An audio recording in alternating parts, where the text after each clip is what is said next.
வாசராம் அப்படிங்கிற ஒருத்தர் பார்த்திங்கன்னா ஒரு அழகான காய்கறி தோட்டம் ஒன்று வச்சுருந்தார். அவரோட தோட்டத்தில் பார்த்திங்கன்னா எல்லா காய்கறிகளுமே நல்லா பூத்து காய்ச்சிக்கிட்டு இருந்துச்சு. முக்கியமாக பார்த்திங்கன்னா அந்த தோட்டத்தில் விளையிற கத்திரிக்காயோட ருசி தான்.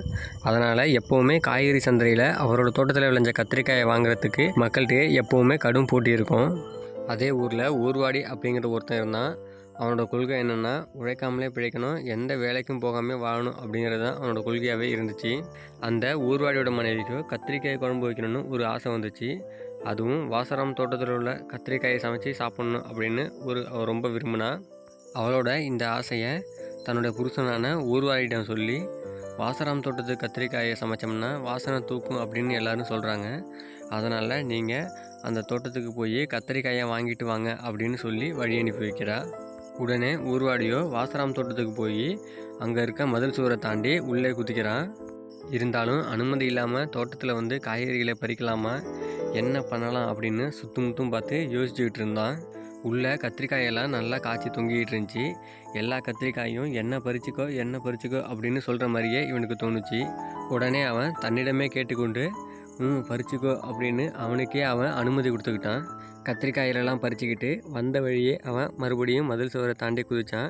அந்த பறித்த கத்திரிக்காயில் கொண்டு போய் தன்னோட மனைவியிட்ட கொட்டினான். உடனே அவளும் அந்த கத்திரிக்காயிலெல்லாம் நல்லா சமைச்சான்.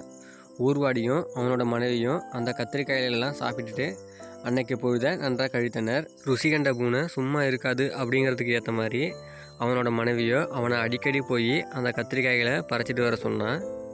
அவனும் பொண்டாட்டி சொல்ல தட்டாமல் தோட்டத்துக்கு போகிறதும் சிவரை ஏறி குதிக்கிறதும் அவனுக்கே அவன் அனுமதி கேட்குறதும் அவனுக்கே அவன் அனுமதி கொடுக்குறதும் அப்படியே கத்திரிக்காயிலெல்லாம் தினமும் வீட்டுக்கு பறிச்சிட்டு வர்றதும் ஒரு வழக்கமாகவே இருந்துக்கிட்டு இருந்துச்சு.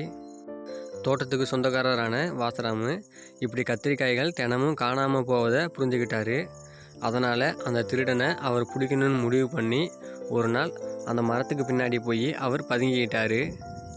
ஊர்வாடியோ வழக்கம் போல் யாரும் இல்லை அப்படின்னு நினச்சிக்கிட்டு செவரேறி குதித்து அவனுக்கே அவன் அனுமதி கேட்டுக்கிட்டு கத்திரிக்காயெல்லாம் பறித்து அவனோட பையில் போட ஆரம்பித்தான். இதை பார்த்துக்கிட்டு இருந்த வாசராமுக்கு கோபம் தலைக்கேறிடுச்சு. யார் வீட்டு கத்திரிக்காயை யார் பறிக்கிறது அப்படின்னு சொல்லிக்கிட்டு ஒரே பாய்ச்சலில் போய் ஊர்வாடியை வாசராம் பிடிச்சார். வாசராம் அந்த ஊர்வாடியை அப்படியே இழுத்துட்டு போய் நீர் இருக்கிற அந்த குட்டையிட்ட கொண்டுட்டு போய் இவனை இந்த குட்டையில் எத்தனை தடவை மூழ்கி எடுக்கிறது அப்படின்னு குட்டையிட்ட கேட்டான். இவனை 100 முறை முக்கிய எடுத்தாலும் 200 முறை முக்கிய எடுத்தாலும் ஒரு பாவமும் ஒன்று அண்டாது அப்படின்னு அந்த குட்டை சொல்கிற மாதிரி அவரே அவர்கிட்ட சொல்லிக்கிட்டாரு. ஊர்வாடியை அந்த குட்டையில் முக்கி எடுத்து திரும்பி பார்க்காம ஓடிப்புடு அப்படின்னு சொல்லி விரட்டி அடித்தார். மூச்சு திணறிக்கிட்டு தப்பிச்சது தம்பிரான் புண்ணியம் அப்படின்னு சொல்லிக்கிட்டு ஒரு வழியாக அந்த ஊர்வாடி வீட்டுக்கு வந்து சேர்ந்தான். வீட்டுக்கு வந்ததும் சமையல் செய்ய எவ்வளோ நேரம் காத்துக்கிட்டு இருப்பது, சீக்கிரம் பறிச்சிட்டு வந்தால் கத்திரிக்காயை கூடியா அப்படின்னு அவன் பொண்டாட்டி சத்தம் போட்டுக்கிட்டு இருந்தா. இது போன்ற பழங்கால கதைகளை நீங்கள் தெரிஞ்சுக்கணும்னு ஆசைப்பட்டீங்கன்னா நம்ம சேனலை லைக் பண்ணி சப்ஸ்கிரைப் பண்ணி வச்சுக்கிங்க.